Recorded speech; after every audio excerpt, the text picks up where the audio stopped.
Hi, today's lesson, cut your losses, don't go broke. So I was looking at SSKN to day trade today. I bought in, it went up a little bit, and I noticed that I wasn't super far off from previous support. And it looked like there was gonna be a breakout, but I didn't know if it was gonna go up or down. So what I did, because it's a penny stock, it's not a huge range.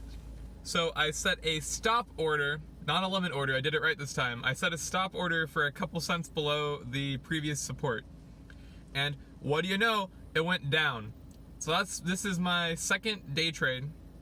My first one was a gain, this one was a loss. So I have a 50-50 ratio now, which could be better. But what's important is that in my gain, I gained almost 10% of the money that I put in. Wait, or maybe was it more? I don't remember. I gained 10%, let's call it 10.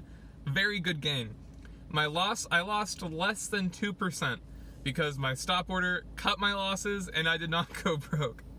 So learn how to look for support and resistance. That's rule number 1. 2, use your support and resistance to set stop losses so you don't lose all your money.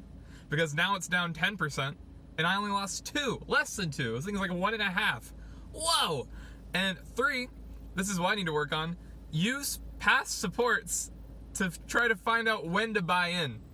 So I could have bought closer to the support and had an even lower loss with a higher potential gain. But you know, that's how it works. I'm learning, hopefully you're learning. Thank you for watching. If you liked the video, like it. If you hated it, dislike it. Comment if you want. And subscribe to follow my investing journey. Bye!